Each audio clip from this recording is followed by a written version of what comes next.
Si tiene una copia perdón, de la palabra de Dios, la puede abrir en el libro de Primera de Samuel. Vamos a estar considerando el contenido de los primeros 7 versículos de Primera de Samuel, énfasis en el versículo número 7. Si necesita uno de varias personas que nos visitan, si no tiene una copia del bosquejo que utilizamos, alguien necesita una copia del bosquejo. Todo el mundo tiene copia del bosquejo. Muy bien. Pues si la tiene, pues entonces saque su bosquejo, porque pues vamos a anotar algunas cosas. No son muchas las que tenemos la intención de escribir en la tarde de hoy, pero sí vamos a hacer algunas anotaciones intencionalmente como parte de la enseñanza, de la predicación, el sermón, el mensaje, como usted le quiera llamar. Y pues anticipamos que el Espíritu Santo is going to prompt some directions in our hearts. Y pues siempre es bueno pues estar listo para registrar en alguna forma lo que el Espíritu Santo impress, ¿verdad? En nuestro corazón. ¿Okay? En el día de hoy vamos a concluir una serie de enseñanzas que comenzamos a principio del año.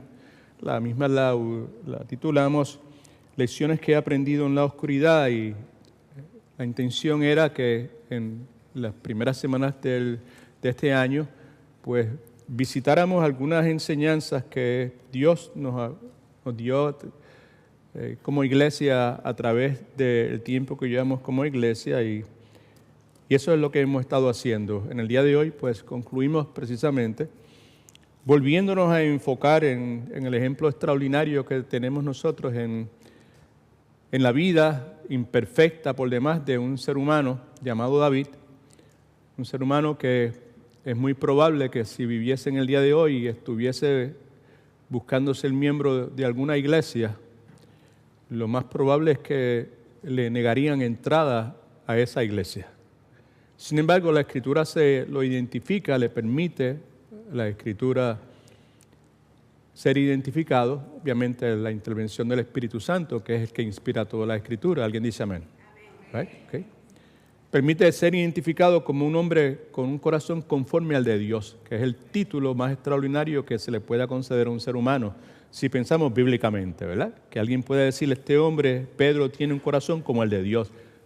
Nada más con el testigo, nada más deseo en esta vida. Sin embargo, sabemos que este era un hombre sumamente imperfecto, con toda clase de complicaciones, decisiones que tuvo que cargar con el impacto de las mismas durante el resto de su vida, luego de haberlas cometido. Y pues volvemos nuevamente a considerar la vida de este siervo de Dios, una forma correcta de llamarle, llamado David. El domingo pasado hablamos detenidamente acerca de la bendición enorme conforme a la enseñanza de nuestro Redentor, el Señor Jesucristo, acerca de lo beneficioso, lo provechoso que es para el ser humano tener un corazón limpio. Bienaventurados, bendecidos, dichosos los que tienen un limpio corazón, un corazón puro.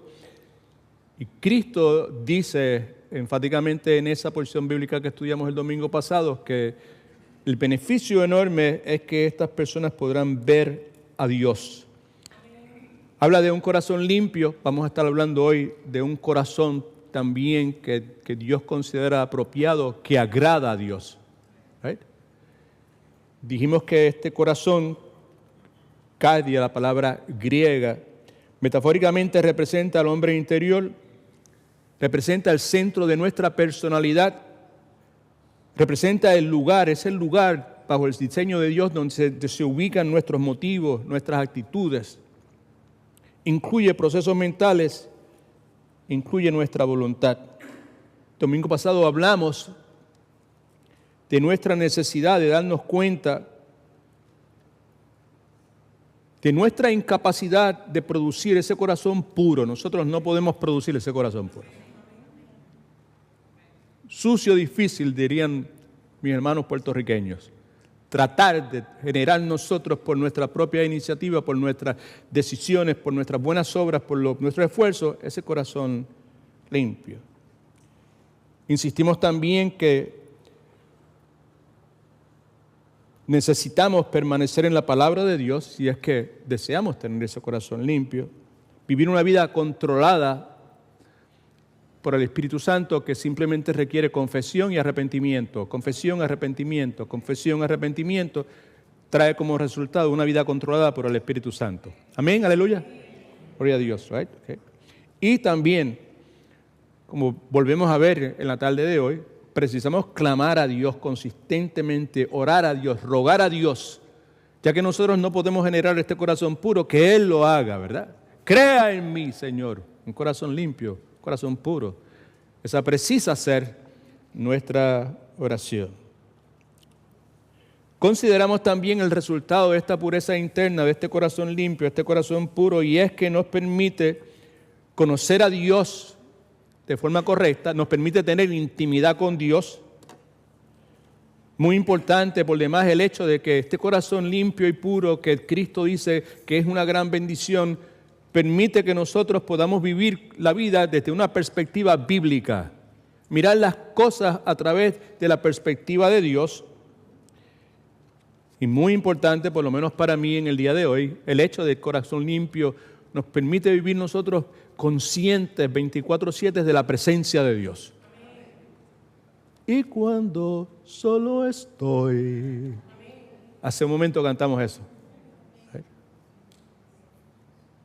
Si algunos de ustedes experimentan soledad en su vida, pues es súper extraordinario vivir consciente de la presencia de Dios. Solo no estoy, Jesús está a mi lado, mi amigo fiel que no me dejará, decía el corito hace muchísimos años. Consideramos también, ¿verdad?, ¿qué es lo que la Escritura dice? No de forma dogmática, ¿verdad? Que son estas cosas y nada más, pero simplemente identificó 3 cosas que se caen de la mata, del árbol, que son obvias, que son inevitables. Que la Escritura determina que son necesarias para usted y yo poder desarrollar un corazón puro, un corazón limpio. Precisamos recordar que Dios puede verlo todo, muy importante. Precisamos también nosotros recordar que constantemente tenemos que evaluar nuestra motivación. ¿Por qué hago lo que hago? Porque es muy posible para usted y para mí poder hacer cosas correctas con la motivación incorrecta. Precisamos también estar dispuestos a reajustar nuestras prioridades. Ahí nos quedamos un buen rato porque es importante, tiene mucha aplicación para nuestro diario vivir. Y para nosotros poder hacer esa transición, pues debemos considerar, entre otras cosas, nuestras actividades, qué es lo que estamos haciendo, nuestras preocupaciones, qué es lo que ocupa mi mente, qué es lo que me preocupa.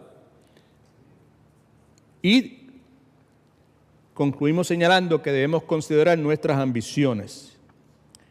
El resumen que hicimos al finalizar nuestra enseñanza, predicación, sermón, el domingo pasado, lo vuelvo a leer para beneficio de los que no estaban presentes y también para beneficio de los que estuvimos aquí.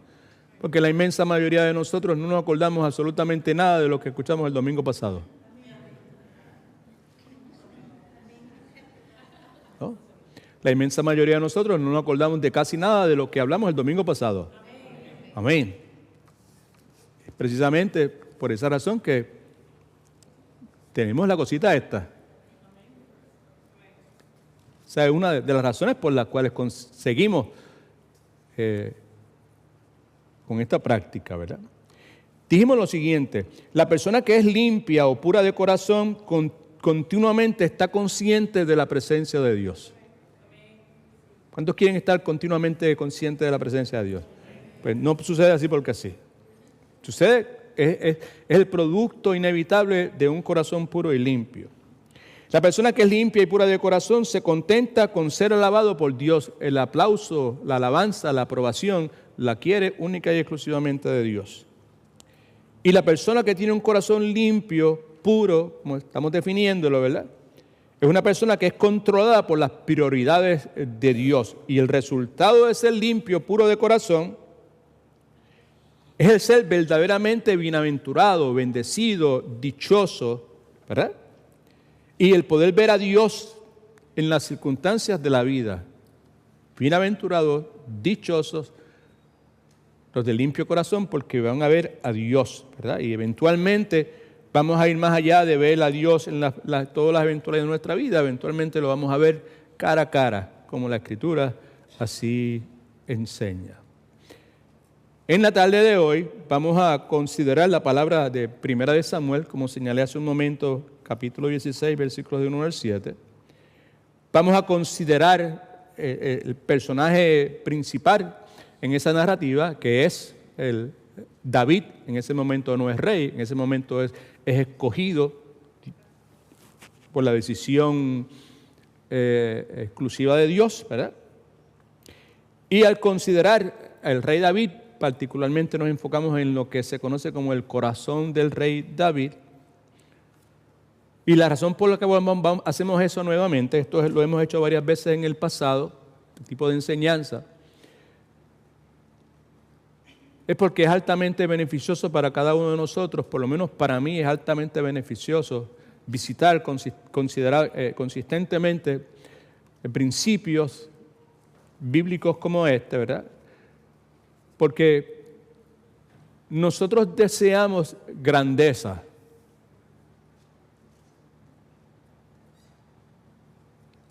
Muy sabio de su parte de no decir amén inmediatamente. Porque en el día de hoy muchas personas desean grandeza, pero no es la grandeza de la cual nosotros deseamos. Nosotros deseamos grandeza a los ojos de Dios. Para ser grande a los ojos de Dios, pues la Escritura nos da unos principios y unas verdades que tú y yo necesitamos considerar. Así que eso es lo que tenemos en mente en el día de hoy. Vamos a estar considerando algunas cosas, 4 en particular, que determinan la grandeza de la iglesia. La palabra de Dios enseña que la iglesia es la novia de Cristo. Y la iglesia no es ninguna otra cosa que los creyentes. Este edificio no es la iglesia.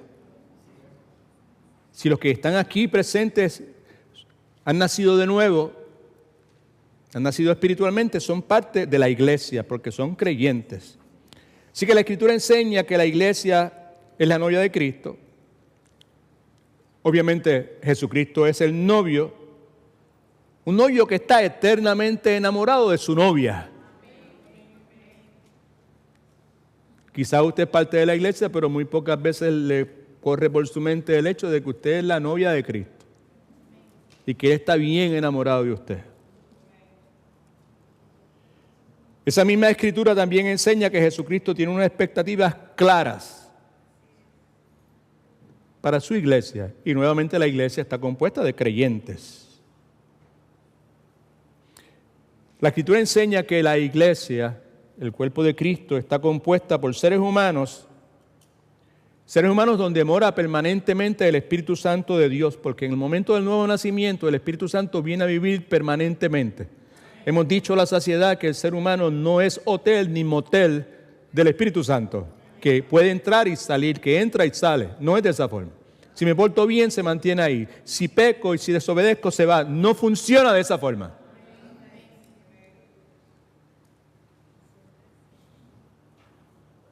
Somos seres humanos y somos parte de la iglesia donde mora el Espíritu Santo de Dios. Y la función nuestra como iglesia es ser una extensión terrenal del ministerio del Señor Jesucristo, ¿verdad? Que desde 1997 que comenzó esta iglesia a funcionar como iglesia, hemos estado recalcando. La función de la iglesia, a pesar de que está compuesta por seres humanos como el que le está hablando, totalmente imperfecto, incompetente, inadecuado, cabeciduro, terco, rebelde. Quizás alguien está visitando en el día de hoy y dice, pues yo me voy de aquí entonces. Si ese es el que está predicando, imagínate el gesto de la gente. Todo depende con que usted se compare, familia. compara con otra gente por ahí, pues quizás you may look good, pero si te comparas con lo que la Escritura dice que debe ser, pues cada de las palabras que acabo de decir son al lugar. ¿Amén? Definitivamente. Okay. La función de la iglesia debe ser caracterizada por la excelencia, debe ser caracterizada por la prominencia, la virtud, por su grandeza. Okay.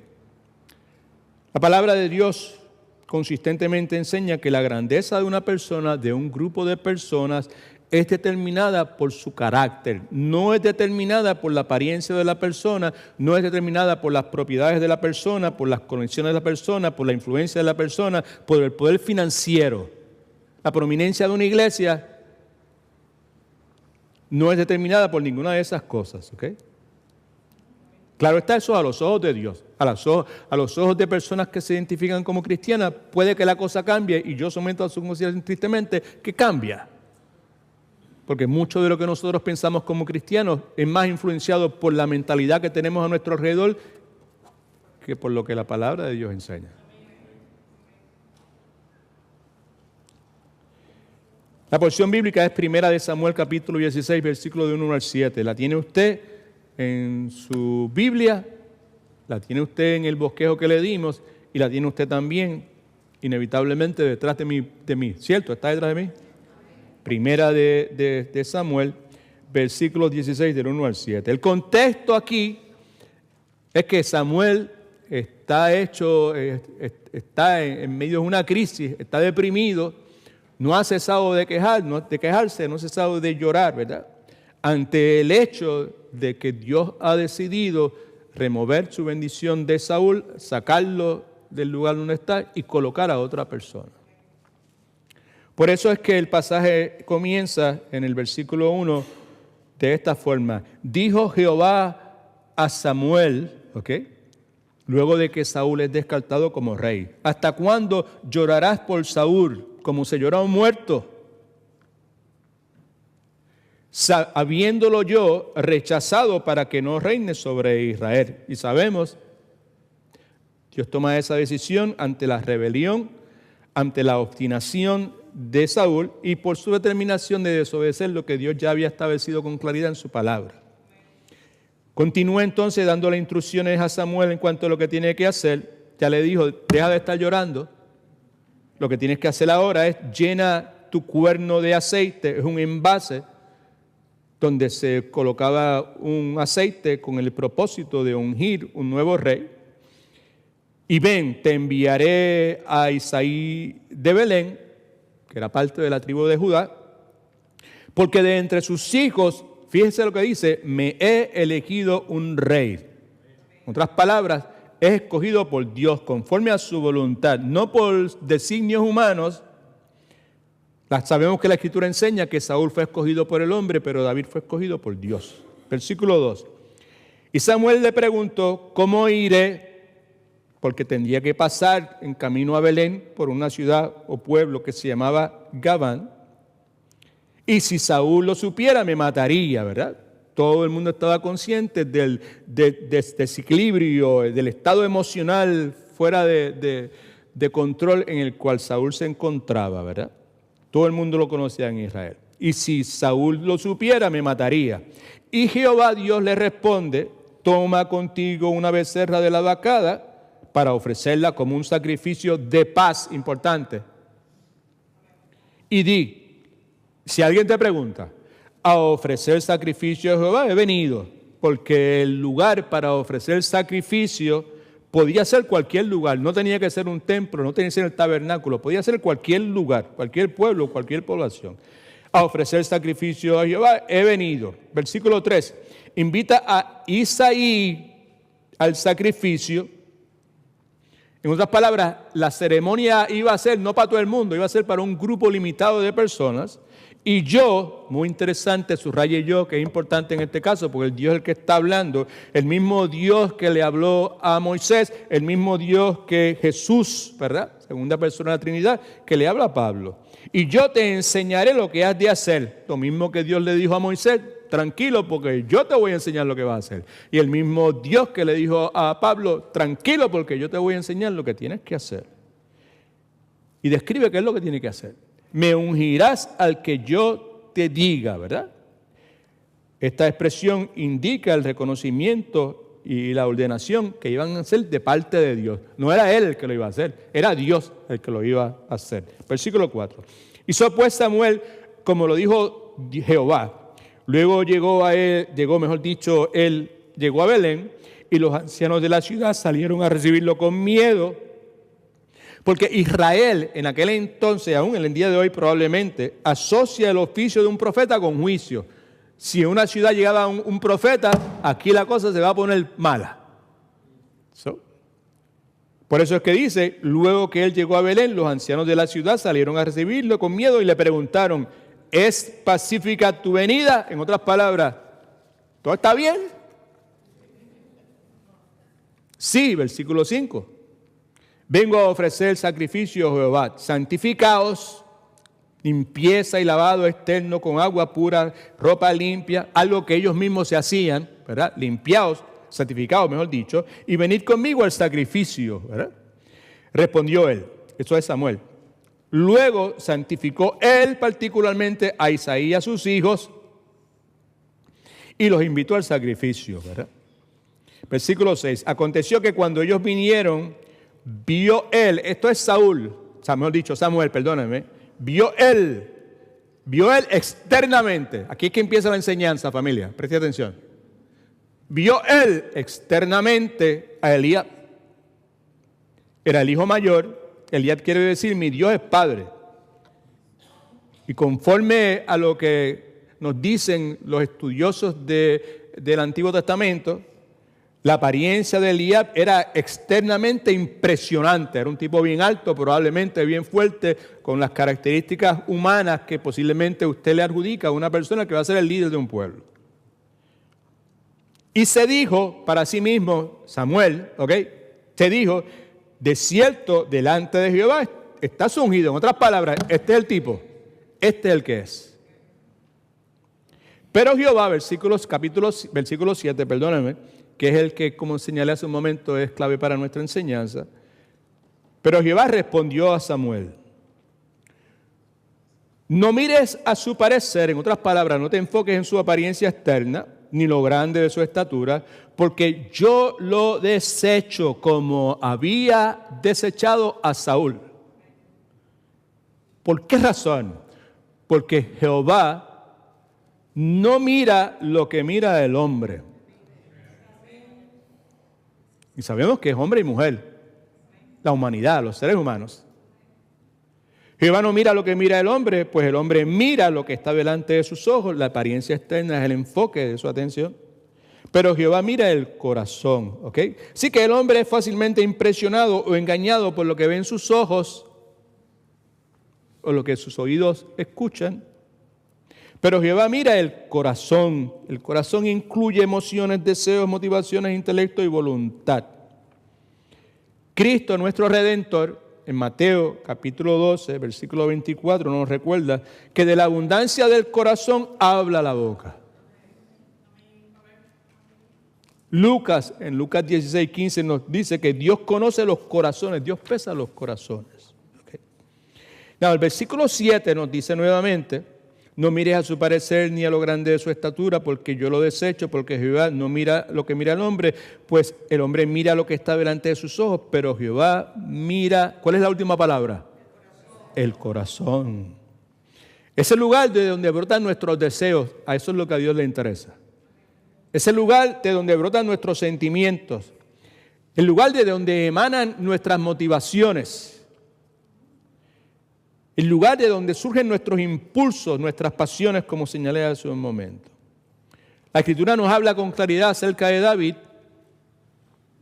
Nos habla de él con sus verrugas y sus arrugas. También destaca sin número de cualidades positivas que este hombre de Dios tenía. La Biblia nos dice que él fue un gran hombre, fue un rey, fue pastor, fue un gran militar, fue escritor, fue un héroe nacional. En otras palabras, fue un hombre que logró grandes cosas. ¿Okay? Sin embargo, la palabra nos insiste en que Dios no estaba impresionado con esas cosas. En Hechos capítulo 13, versículo 22, Lucas, que es el que humanamente escribe el libro de Hechos, registra lo siguiente.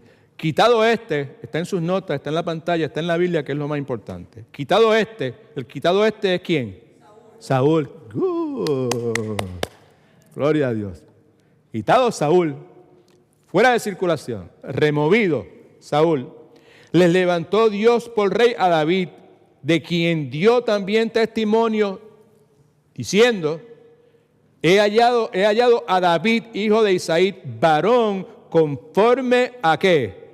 A mi corazón, que hará todo lo que yo quiero, pues porque sus pasiones, sentimientos, motivaciones, deseos e impulsos eran cónsonas con la voluntad de Dios. Por eso tenía un corazón como el de Dios. ¿Cuántos desean tener esa clase de corazón?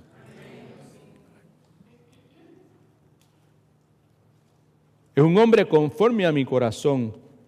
Es un hombre que tiene las mismas inclinaciones que yo tengo. Pero espérate un momento. Pero este tipo era un hombre, pero esto era un santo. San David. Yo no me acuerdo, quizás en el santoral exista un San David, pero yo no me acuerdo. Cuando yo crecía no había ningún San David.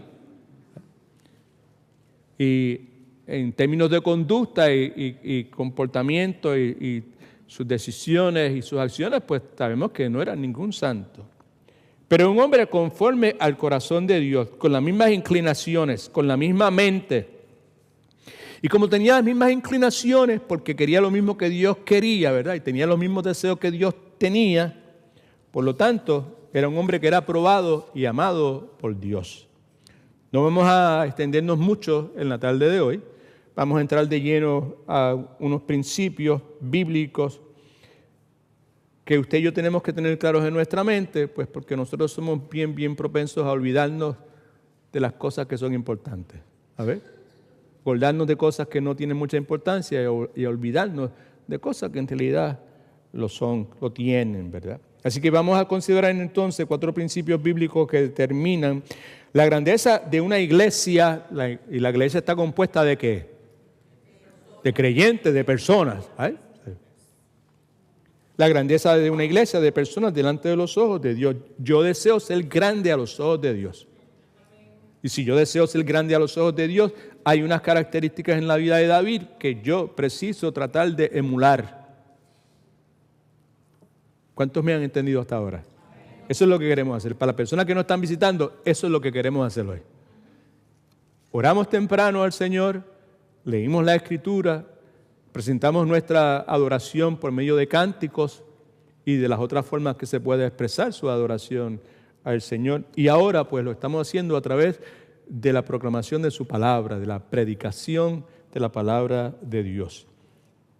Pues toda la palabra es inspirada por Dios y es útil para enseñar, para redarguir, para corregir, para dar dirección, para que el hombre y la mujer de Dios sea perfectamente preparado para toda buena obra. Para que toda buena obra simplemente podamos vivir como Dios quiere que vivamos. Hacer la voluntad de Dios. No es nada complicado. Sí, 4 principios bíblicos que determinan la grandeza de una iglesia delante de los ojos de Dios. Podemos comenzar estableciendo que la palabra de Dios enseña que Dios desea tener una iglesia que sea conforme a su corazón. Desea que usted y yo, si somos parte de esa iglesia, tengamos las mismas inclinaciones, tengamos los mismos deseos, tengamos la misma pasión, tengamos la misma motivación que Dios tiene. ¿Y cómo yo sé cuál es la motivación que Dios tiene? Simplemente lo sé porque la Escritura claramente habla sobre ese particular. Hace muchos años escuché a alguien predicando sobre este particular y pues excelente predicador, probablemente ya no está con nosotros en este lado de la eternidad. Mientras predicaba hizo una pregunta que se quedó conmigo y se la comparto nuevamente. La he compartido montones de veces, pero se la vuelvo a compartir en el día de hoy. A mí no me molesta volver a repetir las cosas. Y yo estoy convencido que para cada uno de nosotros es beneficioso que lo haga. Amén. Eso es lo que Pablo dice en el primer versículo del capítulo 3 de Filipenses. No me molesta en lo más mínimo volver a repetirte la misma cosa y para ustedes es beneficioso. La pregunta que este siervo de Dios hizo en aquella predicación fue la siguiente: ¿cómo se puede conocer el corazón de una persona? Esa es una buena pregunta. Si hay algo que vale la pena escribir es esa pregunta. ¿Y cómo yo puedo conocer el corazón de una persona? Porque la persona me puede decir esto, me puede decir aquello otro, y puede decir, pero ¿y cómo yo puedo saber? ¿Será que yo pueda saber cómo es el corazón de una persona? Someto a su consideración, que fue parte de lo que le escribí ayer en el texto que le envío todos los sábados, la respuesta. Yo puedo saber, o tener una idea bastante clara del corazón de una persona observando la forma en que esa persona responde a sus circunstancias. Mantén tu ojo abierto. You will see. Hay mucho que puedo decir sobre el particular, pero entonces, si sigo por esa línea que me pudiera ir en este momento, terminamos a las 5 de la tarde y yo sé que usted no va a aguantar todo eso. ¿Okay? La forma en que el rey David responde a sus circunstancias es un buen ejemplo de la forma en que Dios quiere que nosotros, parte de su iglesia, respondamos. Por ejemplo, Dios quiere una iglesia que responda al pecado con un corazón arrepentido. Nada nuevo, yo se lo dije desde el principio, nada nuevo. Pero usted ha dicho eso mismo como 45 veces desde que yo estoy viniendo aquí. Yo vine aquí el año pasado, pues tiene toda la razón. Porque es una verdad que es fundamental, es un pilar para nuestro caminar con el Señor. Y debe ser de esa forma. Antes de Cristo no era de esa forma, no era de esperarse que fuera de esa forma. Pero ahora que estamos en Cristo, conforme al último versículo que vamos a compartir en la tarde de hoy, el que está en Cristo es una nueva criatura, las cosas viejas pasan, todas son hechas nuevas. Y eso es parte de las cosas nuevas que el Espíritu Santo de Dios hace en la vida de todo verdadero creyente. En el caso de David, sabemos que fue confrontado por Natán. Voy a ir bastante rápido en esta primera parte, porque por las razones que sean, en las últimas semanas hemos tocado mucho la situación de David, su respuesta a David, mejor dicho, a las circunstancias en las cuales él se metió. David, al ser confrontado por Natán, una cosa que hizo correctamente fue que no dio excusas. Right? No lo negó. Lo admite y se arrepiente. Y sabemos que entre las cosas que tiene que admitir es adulterio, asesinato y encubrimiento.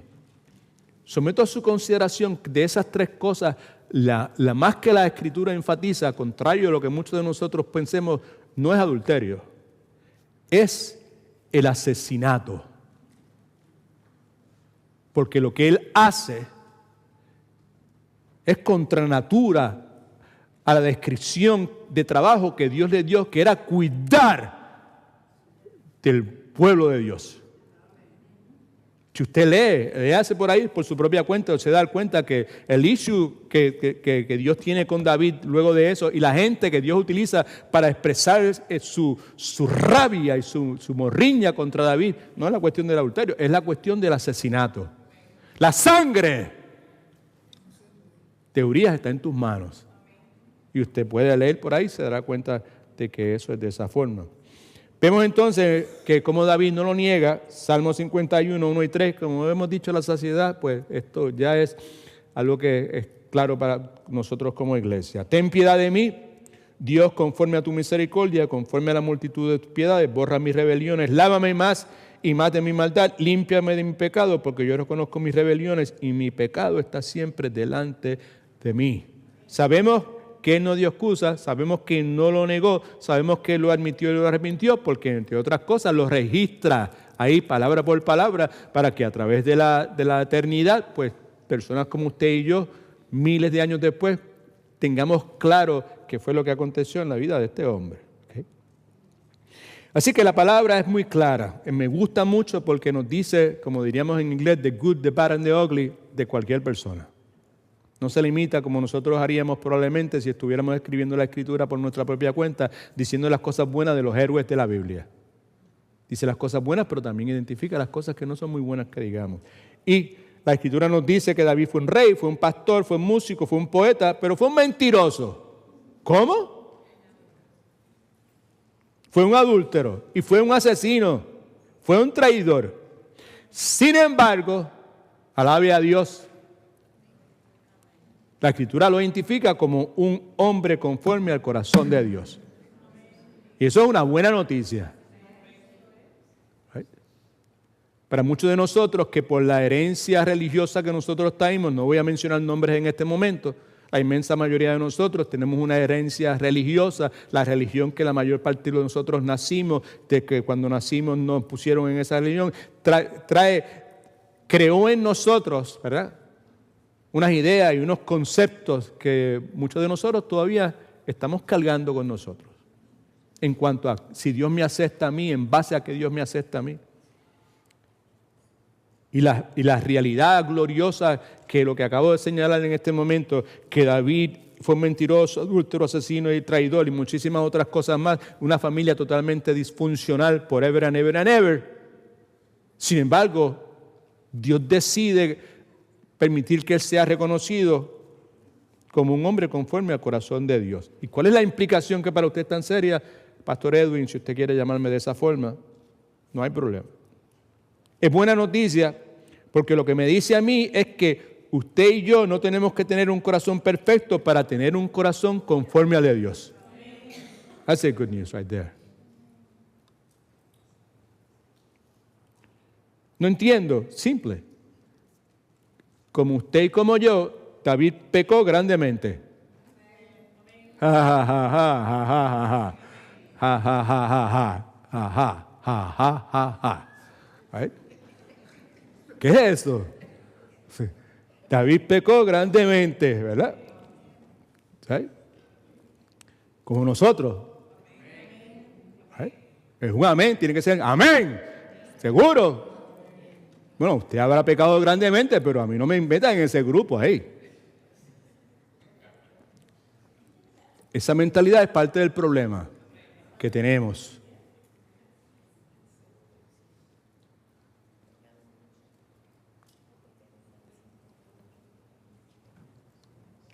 Porque David no solamente pecó grandemente, como lo hemos hecho cada uno de nosotros también. Lo que pasa es que a nosotros nos gusta escoger los pecados que nosotros cometemos, ¿verdad? ¿Sabe? Y aquellos son grandes y los míos son chiquitos. Not so. David pecó grandemente, pero David se arrepintió grandemente. Ahí está la respuesta. Ahí está la respuesta.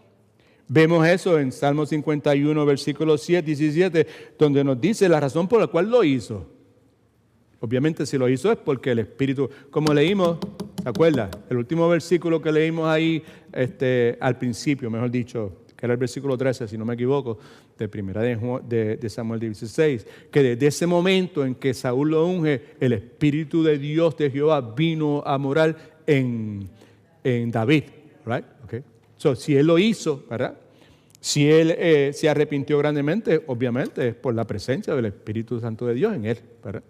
No remueva de mí tu Santo Espíritu, devuélveme el gozo de salvación. Todas esas cosas que están incluidas en el Salmo 51, pero en el versículo 17 nos da la razón por la cual se arrepiente, porque los sacrificios de Dios no es lo que tú traes al templo, no es la ofrenda, no es el diezmo que puedes colocar en los pilares, en las boxes, las cajas aquellas que están en la parte de atrás. No, nada de eso. Los sacrificios de Dios son el espíritu quebrantado y el corazón contrito y humillado no desprecia Dios. Así que David estaba consciente primeramente de la misericordia de Dios y por esa razón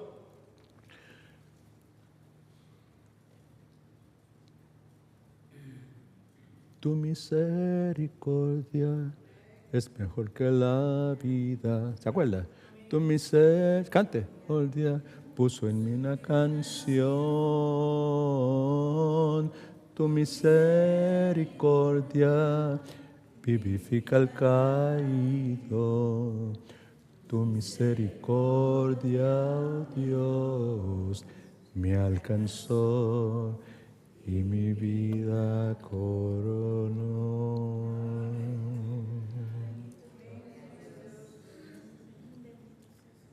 Podríamos orar e irnos para nuestra casa después de esto, si lo recibimos en el corazón correcto.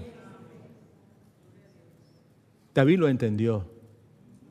David estaba consciente de la misericordia de Dios y por esa razón, consistentemente, hacía algo que tú y yo tenemos que hacer más a menudo.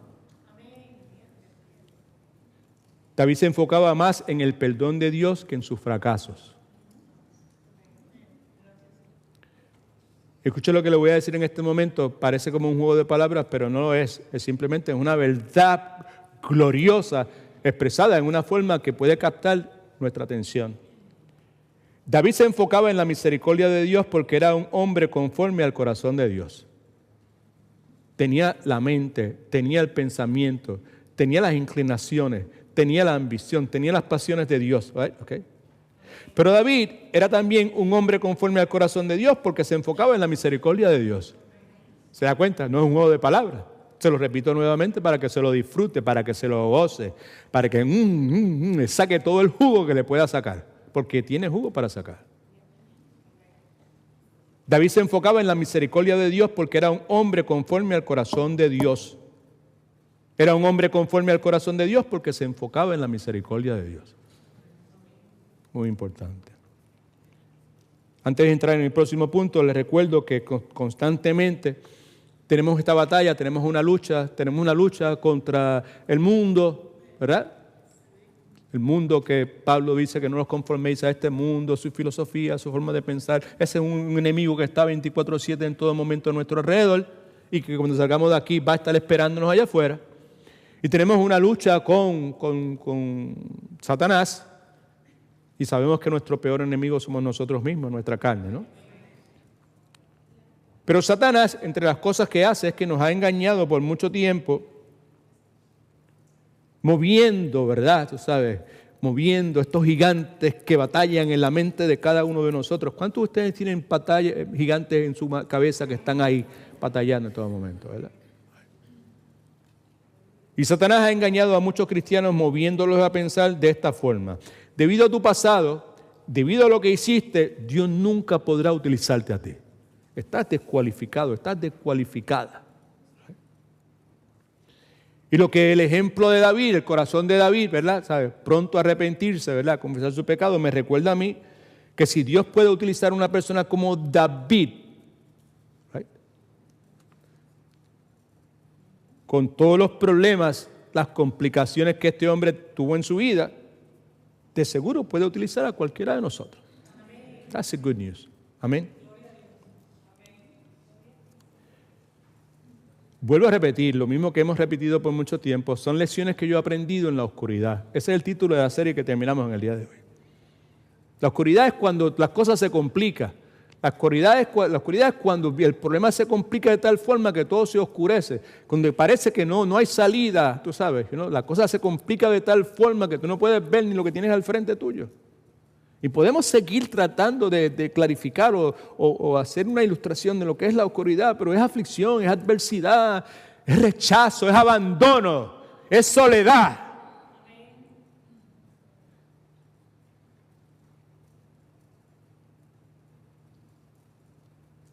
Es nosotros tropezando, es nosotros volviendo nuevamente al vómito del cual Dios nos ha removido. ¿Cuántos dicen amén a eso? ¿Cuántos dicen ouch?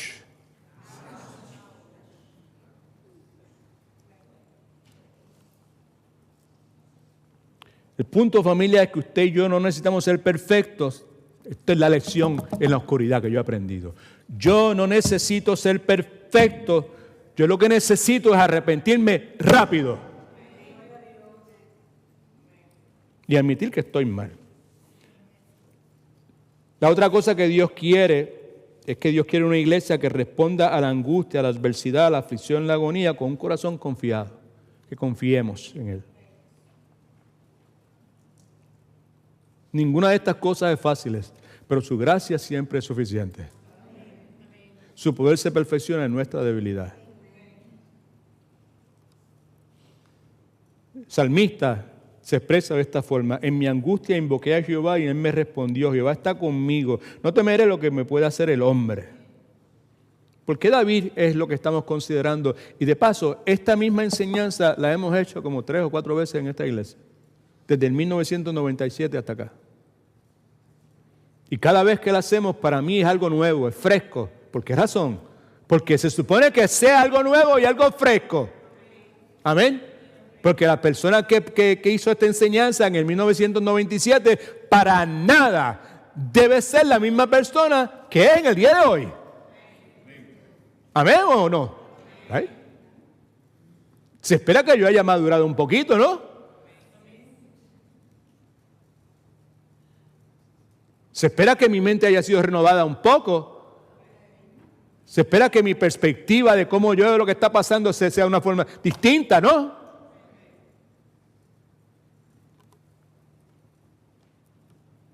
David conoció la aflicción cara a cara. ¿Cuántos de ustedes han conocido la aflicción cara a cara?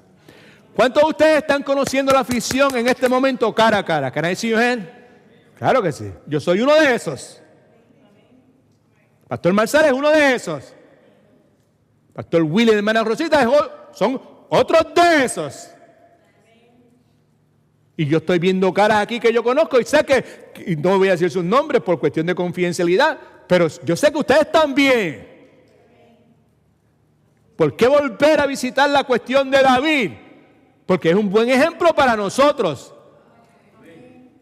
Y es parte de esa escritura que Dios inspiró para redarguirnos, para restaurarnos, para sacarnos de donde estamos golpeados en el piso y levantarnos y colocarnos en el lugar donde debemos estar. Mi alma alaba a Dios.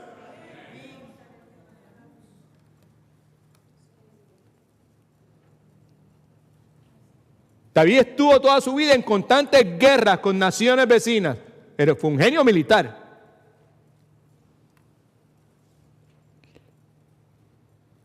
Y sí, hubo un tal Goliat, y sí, era bien grandecito.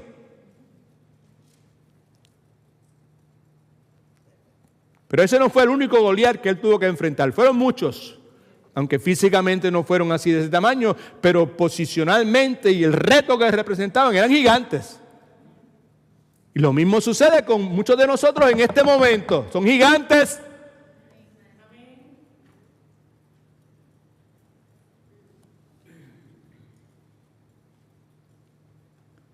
Sancho le decía a Don Quijote, mira que no son gigantes, son molinos. La realidad de nuestra vida nos grita, no, son molinos, son gigantes. Tú y yo no podemos enfrentarnos a ellos por nuestra propia cuenta. Por consiguiente, lo que Dios espera de mí es que ante esa adversidad y ese desafío tan tremendo, que yo responda con un corazón confiado que imite en cierta forma la disposición de David.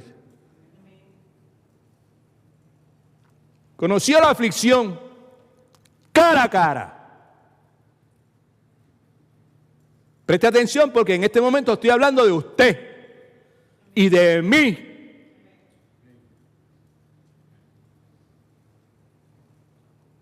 Un hijo violó a su hermana, a la hermanita de él, del que la violó. Un hijo de David violó a su hermanita. ¿Quiere algo más complicado que eso?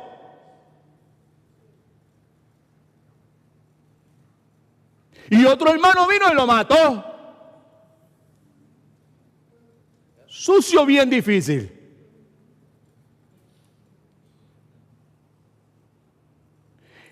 Y para colmo de males, un hijo de David que David amaba tremendamente se rebela contra él, quiere quitarle el trono y ese hijo es asesinado después. Pero sin embargo responde a la adversidad, la aflicción, la agonía y la angustia con un corazón confiado. Por eso es que Dios dice, I know this guy. Pero su corazón es conforme al mío.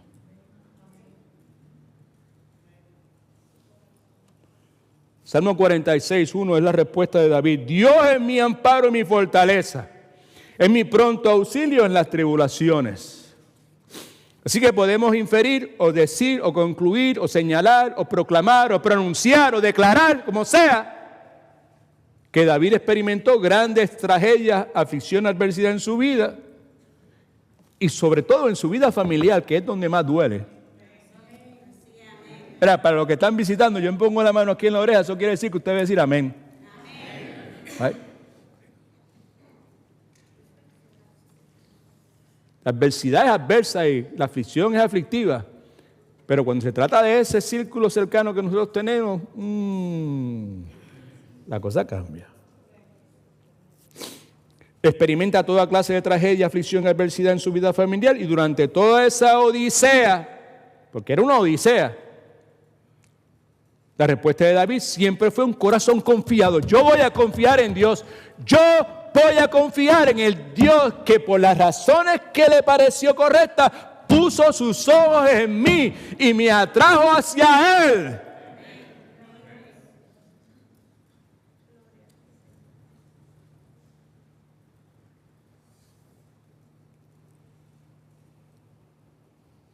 Lo hizo con un corazón confiado. Salmo 73, versículo 26. Mi alma y corazón desfallecen, mas la roca de mi corazón y mi porción, que es lo que yo quiero, es Dios para siempre.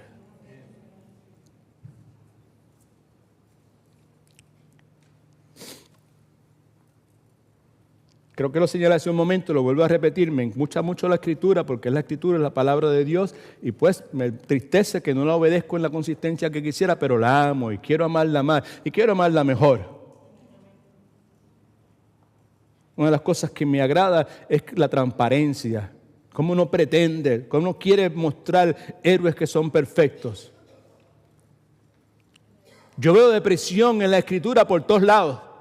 En Cristo es el único que no veo depresión, aunque algunas personas sugieren algo, pero yo no estoy de acuerdo con eso, pero fuera de Cristo, por todos lados. ¿Y por qué de esa forma? Pues porque una cosa que la adversidad, la aflicción, la angustia provoca es precisamente eso. Es que cuando nuestra vida es oscurecida, el resultado inevitable es la depresión.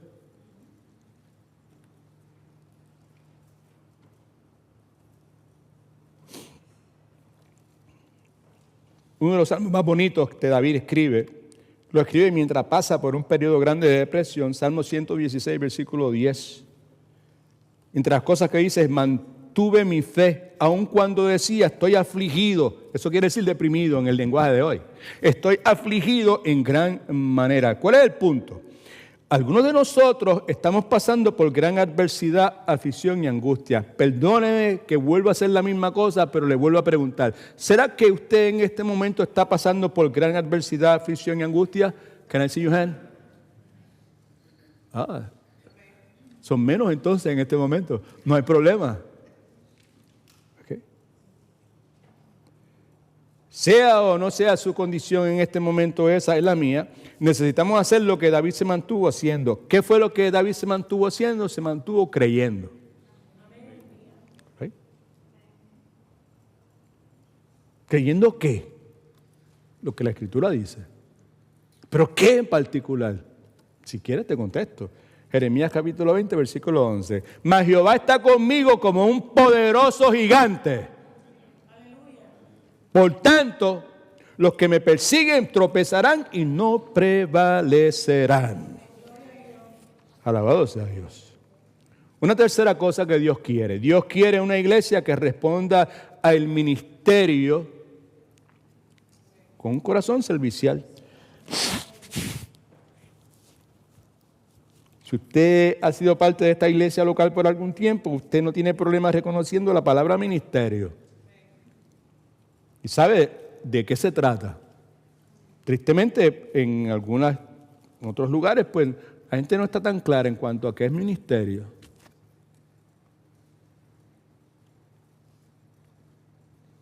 Ministerio es simplemente ministrar, si usted quiere. Es la acción que se toma un ser humano, alguna agencia, o alguna institución, alguna iglesia, de llenar las necesidades de otras personas. Nada más con el testigo. Dios quiere una iglesia que responda al asunto de llenar las necesidades de otros con un corazón servicial. ¿Right?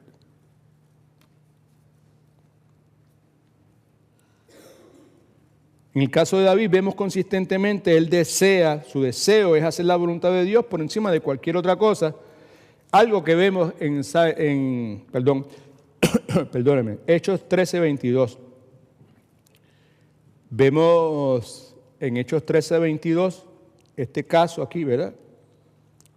Donde dice la Escritura, quitado les levantó por rey a David, de quien también dio testimonio diciendo, he hallado a David, hijo de Isaí, varón conforme a mi corazón.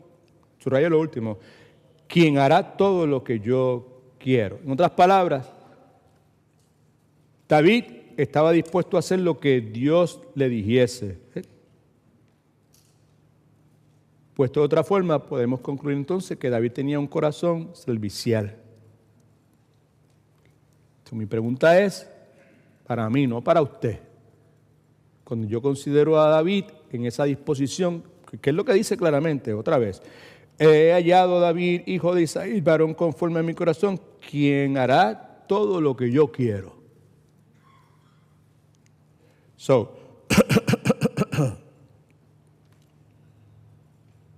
La pregunta inevitable para mí es si yo en el presente, ¿cómo que estamos hoy?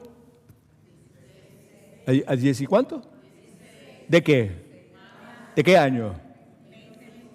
Ok, 16 de marzo del 2025. No es el 15 de noviembre del 2024.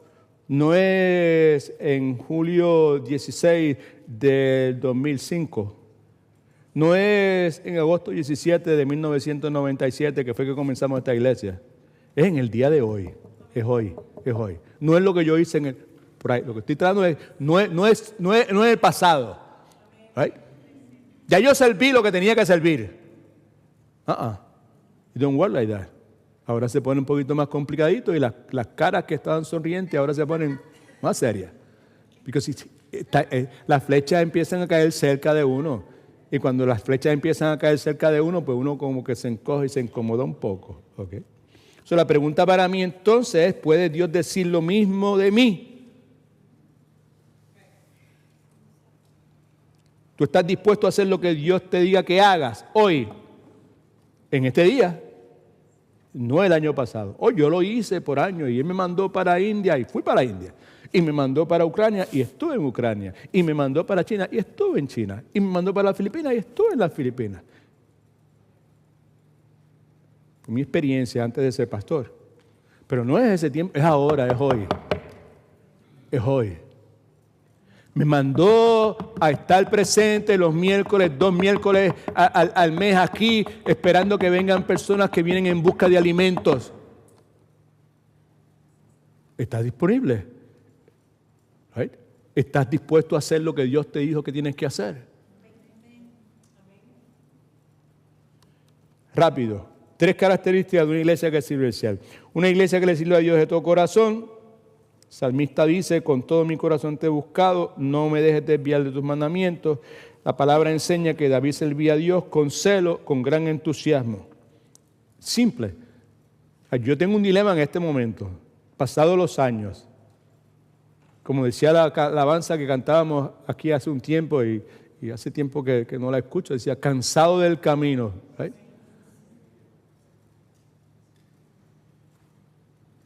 Para muchos de nosotros que llevamos mucho tiempo en el servicio, pues estamos cansados del camino. ¿Right? El issue para mí no es si le sirvo a Dios o no le sirvo a Dios. En mi posición pastoral yo tengo que servirle a Dios. El issue no es si le sirvo o no le sirvo. El issue es si lo hago con placer o lo hago como una obligación. Ahí está el issue.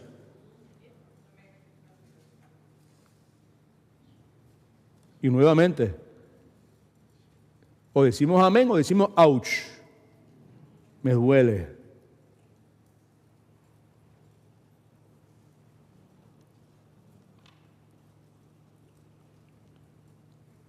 Yo vivo agradecido a Dios porque no me da lo que yo me merezco, me da lo que yo necesito. Vivo agradecido a Dios porque estoy 1,000 millones de veces mejor de lo que me merezco. Una de las cosas que también estoy agradecido a Dios es que me ha permitido servirle a Él en el rol que sirvo.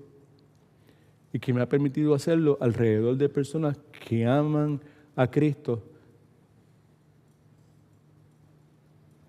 y que la forma en que responden a las circunstancias reflejan que tienen un corazón servicial. ¿No me entiende? Estoy dándole vueltas a la noria. Simplemente voy agradecido a Cristo porque siempre he estado rodeado de gente en esta iglesia que le sirven a Dios, quieren servirle a Dios. Y sobre todo que no se incomodan cuando la gente les trata como siervos. Yo quiero servir al Señor, pero si a alguien se le ocurre tratarle como un siervo, no se derrumban. ¿Tú me entiendes? ¿Right? Responde normalmente. Porque siervos inútiles somos. Amén.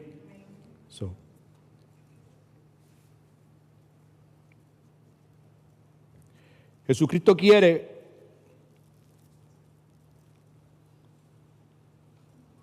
nos dice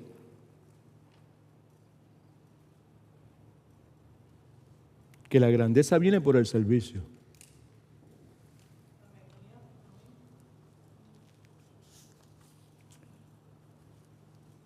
Una iglesia servicial es una iglesia que le sirve a Dios de todo corazón. Otra característica, puedo decir muchas cosas, pero el tiempo vuela como siempre sucede. Pero nosotros somos los pilotos. Repita conmigo, ¿el tiempo vuela? No, vamos a parar aquí. Diga, mi tiempo vuela, pero yo soy el piloto. Yo voy a decidir para dónde voy y para dónde voy a aterrizar. Amén. Otra característica de la iglesia servicial es una iglesia que se concentra en servir. El salmista decía, David, probablemente, Salmo 119:37, aparta mis ojos para que no se fijen en cosas vanas. De esto estamos hablando el próximo miércoles, regresamos a esto. ¿Cómo cuidar mi corazón en el momento de tantas distracciones que hay a mi alrededor? Ese es el asunto que estamos atendiendo los miércoles en Matete. Así que ya sabes, este próximo miércoles regresamos a eso. El salmista dice, aparta mis ojos para que no se fijen, no se dejen distraer por cosas vanas. Vivifícame en tu camino, en tu sendero, en lo que es importante para ti. Usted y yo vivimos en Orlando, en la capital mundial ¿de qué? ¿Del qué? Ya usted sabe. Aquí es donde la distracción, esto es por donde quiera que te metas. Es muy fácil distraerse con cosas que en realidad no son importantes. ¿Sí o no? Muchas veces hemos dicho que lo bueno es el peor enemigo de lo mejor. Hemos dicho también que muchas cosas no son necesariamente malas, son simplemente no son necesarias. La tercera cosa que podemos identificar es que una iglesia que le sirve a Dios sacrificadamente, ¿verdad? Que fue el caso de David en un momento dado. Está en la disposición, la iniciativa de construir un altar para Dios. Un hombre se le acerca, le ofrece dinero. Todo lo que tú necesites para construir, aquí yo te lo doy. La respuesta de David la encontramos en 2 Samuel capítulo 24 y 24. Porque él le servía a Dios sacrificadamente. Mire lo que dice. Pero el rey le respondió al ofrecimiento de esta persona de costear toda la construcción de lo que fuera. Te lo agradezco, pero tengo que comprártelo todo, pagándote lo que vale. Pues, esta es la razón, no presentaré al Señor mi Dios holocaustos que no me hayan costado nada. Eso nos suena como la mayor parte de nosotros. Nosotros estamos dispuestos a pagar lo que sea en la construcción de mi casa, en el baño, en el Porsche, en the pavers. Ahora todo es pavers, los pavers, paver para acá, paver para allá, y todo ese tipo de cosas, right? Pero ese no era el caso de David. David dice, cuando se trata de servirle a mi Dios, yo no le doy sobrajas. ¿Amén o ouch?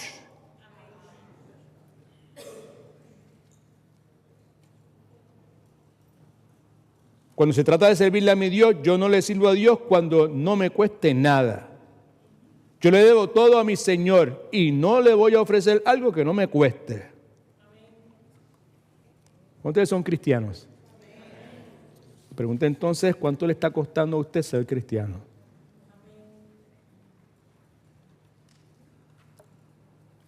ponérselo de otra forma. ¿Cuánto me está costando a mí, Edwin Torres Romero, ser cristiano? ¿Me está costando algo? Esa es la pregunta que tengo que hacerme.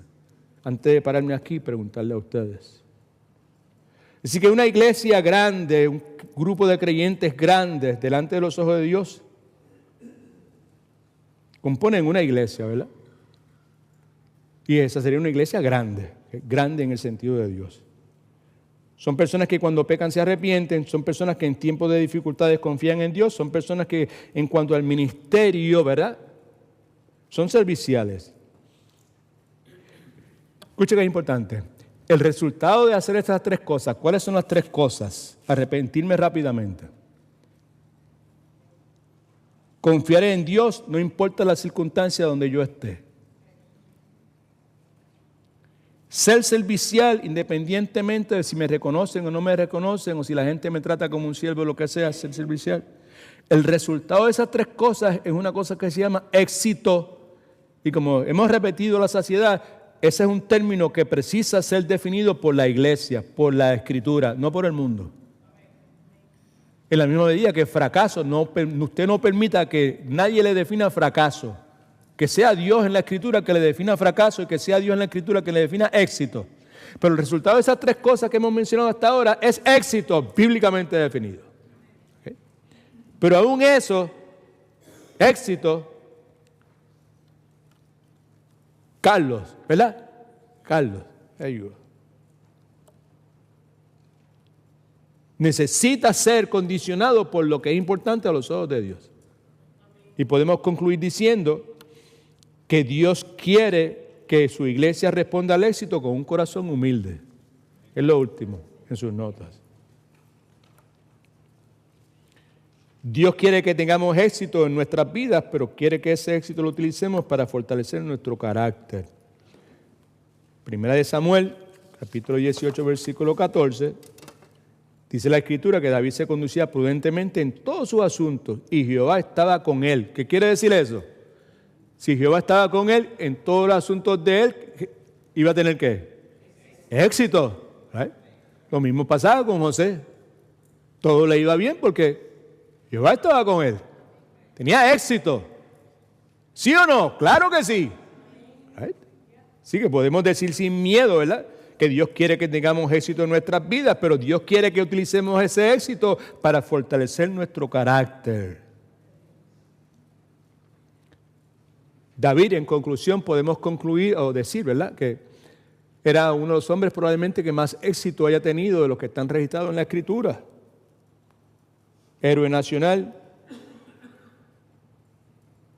Canciones fueron escritas en su honor.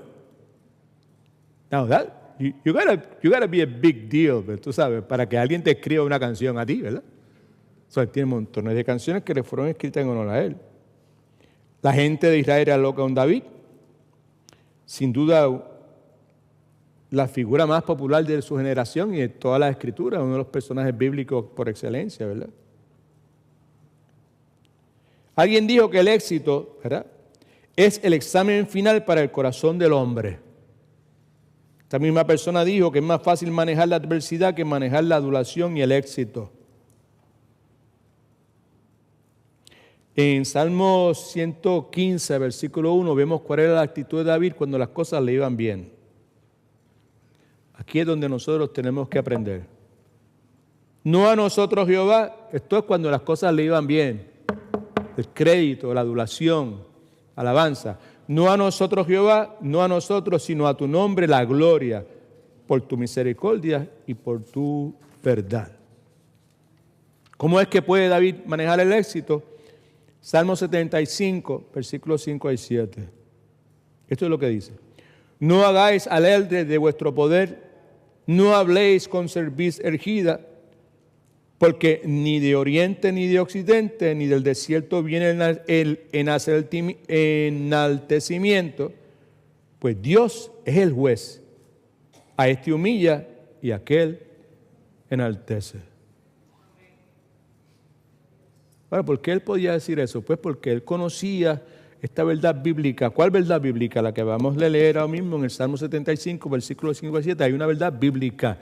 Eso que está ahí, David lo experimentó en carne propia. Si usted ha leído un poco acerca de la narrativa del Antiguo Testamento con relación a la vida de David, usted sabe que pasaron muchos años desde el día en que Samuel le unge, que viene el Espíritu de Dios a posarse sobre David, hasta el día en que David finalmente es coronado como rey de Israel. No fue el próximo día. Pasaron un montón de tiempo, de años, y pasó un montón de vicisitudes. Durante esa jornada, Saúl le persigue con la intención de matarlo. Y sabemos que David en infinidad de ocasiones está huyendo, está escondiendo en cuevas y todo el sinnúmero de cosas que no tenemos el tiempo para explicar con el poco tiempo que nos queda. Sin embargo, que aquí es donde está la cuestión para nosotros traer a nuestro diario vivir. David hizo algo que usted y yo necesitamos clamar a Dios para que nos conceda por lo menos esa inquietud, desear eso al menos. ¿Qué fue lo que hizo? Él nunca trató de tomar el control del trono por fuerza o por manipulación. ¿Por qué no lo hizo? Porque él sabía que Dios estaba en control.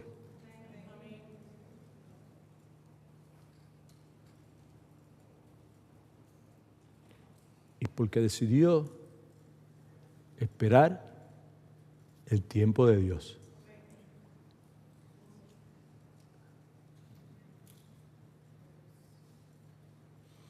Cuando no reconocemos que Dios está en control, cuando no tomamos la determinación de esperar el tiempo de Dios, el resultado es que tratamos de tomar lo que sea por nuestra fuerza.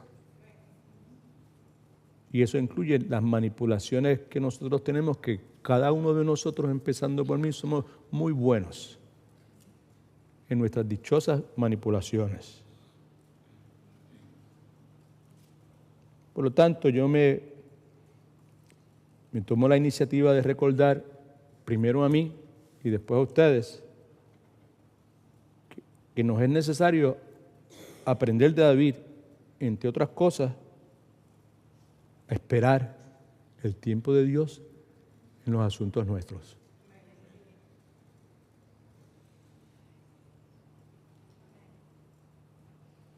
Eso lo que nos resta es preguntarnos,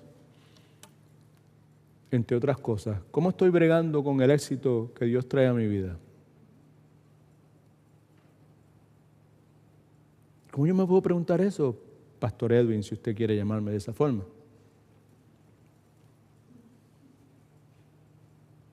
Le doy una herramienta que puedo utilizar. Es esta. Cuando las cosas están bien con ¿usted ora más o ora menos?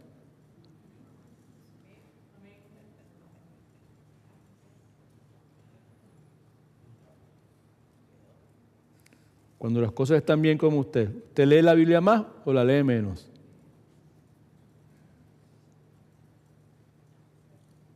Eso, ahí tienes tela para cortar al momento de tratar de contestar la pregunta, ¿cómo estoy manejando el éxito? ¿Cómo usted y yo actuamos cuando las cosas, como decimos nosotros del Caribe, están chéveres? Todo está chévere. ¿Cómo bregamos? ¿Cómo respondemos? Alguien que nosotros respetamos mucho de nuestra iglesia, un pastor muy conocido, que todavía está viejito, pero todavía está ahí peleando la buena batalla, John MacArthur, dice esto. Es muy interesante que las cualidades que hoy menos mencionamos, es muy interesante que las cualidades que hoy hemos mencionado son las cualidades que la mayor parte del mundo tiende a ignorar. Muy pocos conceden importancia a la humildad, al arrepentimiento, a confiar en Dios y a servir a otros. Servir a otros. ¿What? En tu lista de prioridades, ¿dónde está servir a otros? Si es que está en algún listado, ¿verdad? Seamos honestos, ¿o no? ¿Sí o no? Right? Pues. Y por eso, dice MacArthur, es que Dios anda buscando personas con ese tipo de corazón. El tipo de corazón que vemos definido en 2 de Crónicas, capítulo 16, versículo 9. Porque los ojos de Jehová contemplan toda la tierra para mostrar su poder a favor de los que tienen un corazón perfecto para con Él. Y luego dice, locamente has procedido en esto, Por eso de aquí en adelante habrá más guerra contra ti. Los ojos de Jehová están buscando a personas que tienen un corazón como el de David, perfecto para con él. Corazones arrepentidos, corazones confiados, corazones serviciales y corazones humildes. Ahora, Brother John, hi, be ready. God is good? All the time. Escuche ahora, no empiece a mover las carteras y a mover las cosas. Entonces, hang in there. Un segundito. Respire profundo y escúcheme un segundo, ¿ok?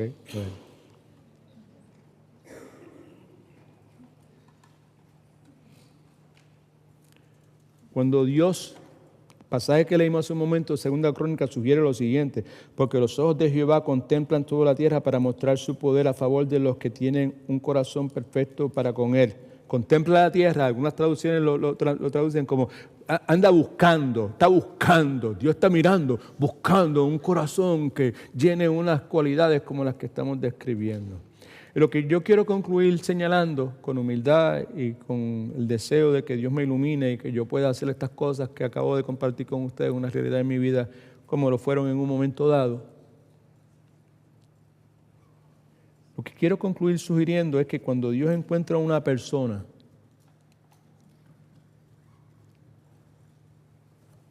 un matrimonio, perdona que lo señale a ustedes, pero están ahí y puedo identificarlo como un matrimonio. ¿Okay? Cuando Dios encuentra una familia,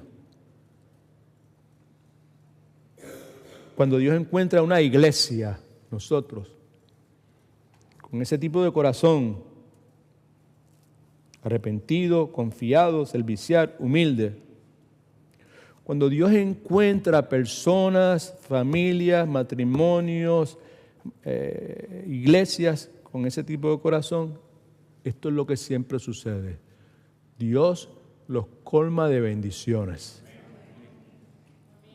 Usted hace lo que usted quiera con eso. Bendiciones definidas bíblicamente, ¿ok?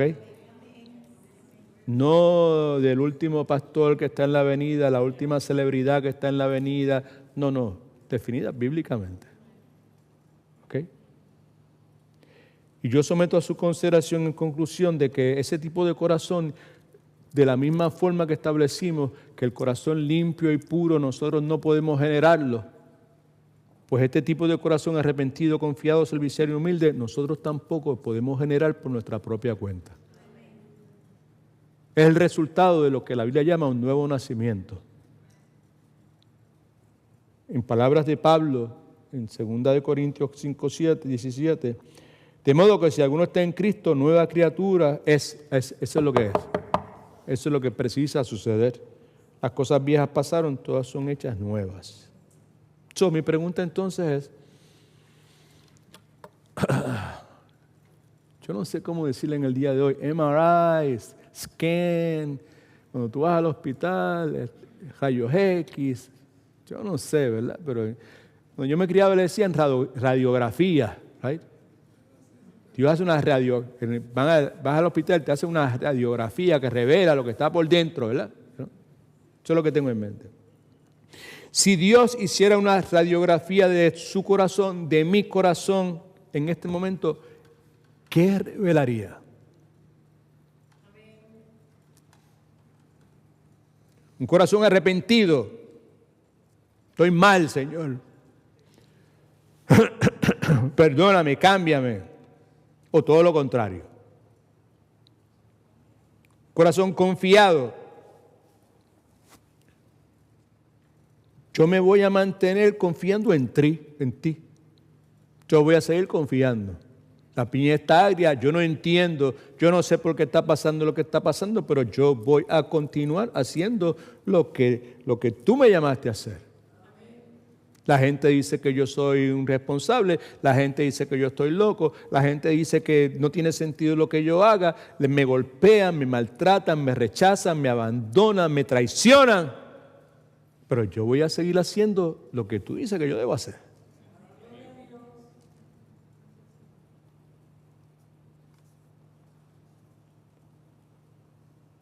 ¿qué reflejaría? ¿Será que por casualidad podría verse ahí algún lugar donde se pueda leer, Señor, ayúdame, enséñame, crea en mí el deseo de tener un corazón servicial, de yo servirle a otro y no estar enfocado en mí y darle prioridad a eso porque tú le das prioridad?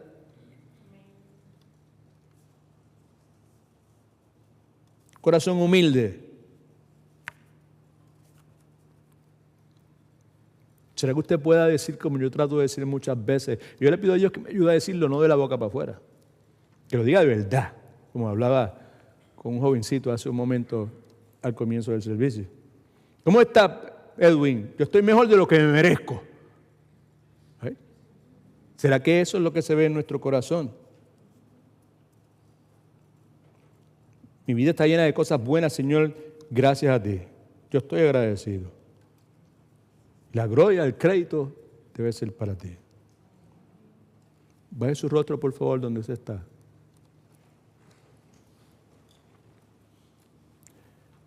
Padre, en el nombre de Cristo Jesús, regresamos a tu presencia, Señor. Tú lo conoces, Señor. Tú conoces todo. Tú lo sabes todo, Señor. Y tú sabes si nos arrepentimos de verdad o no. Aquí clamamos nuevamente a ti, ven, límpianos, Señor. Trae tu luz a nuestro ser. Cristo Jesús.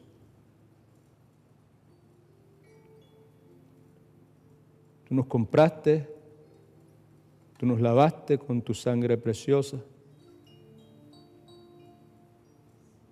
Y en aquel momento te sentaste en el trono de nuestro corazón.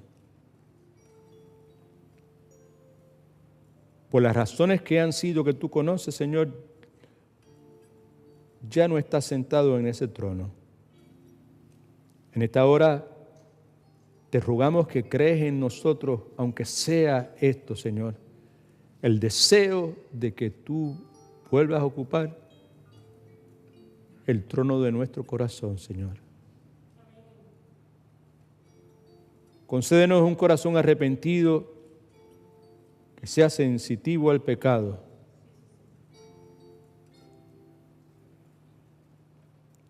Concédenos un corazón de que cuando estemos angustiados, en vez de estar preocupados, estresados, Señor, que confiemos en ti, que nos mantengamos creyendo, sirviéndote, obedeciéndote, Señor. Ayúdanos, Señor, a servirte con todo nuestro corazón. Que nos cueste, Señor, hacerlo de buena gana como tú te mereces, Señor. Padre, en mi caso en particular, yo te pido que mientras tú me bendices, Señor, que tenga un corazón agradecido y humilde, Señor. Padre, que cada uno de nosotros podamos ser testimonios vivientes de que tú eres real, que tú eres verdadero, que tú eres un Dios de misericordia, un Dios de amor, un Dios de gracia. Que podamos reflejar tu grandeza, Señor. Sobre todo, ayúdanos, Señor.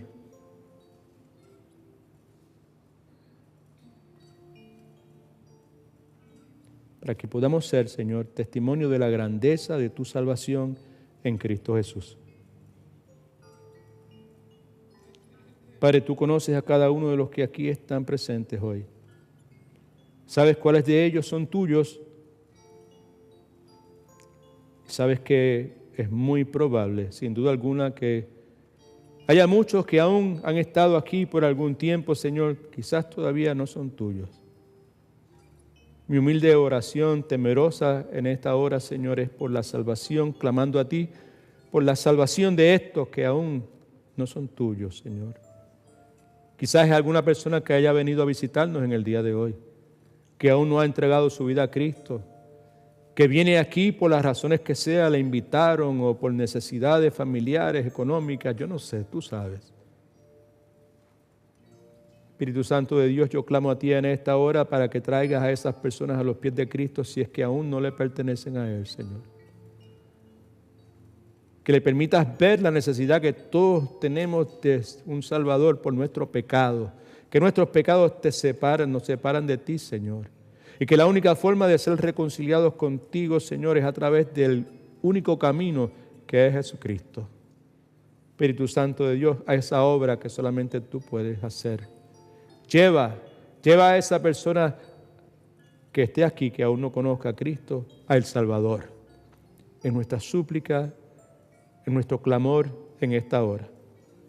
Y aquellos que por tu gracia te pertenecemos, Señor, refréscanos, Señor. Fortalécenos con tu gracia, Padre Santo. Levanta nuestros brazos caídos, levanta nuestra cabeza, Señor. Tráenos de nuevo a ti, Señor. Refresca nuestra alma, es mi petición en esta hora. Gracias por tu palabra, gracias por tu iglesia, gracias por la oportunidad que nos has dado en el día de hoy de juntarnos, Señor, para servirte, para adorarte. En el nombre de Cristo oramos. Amén.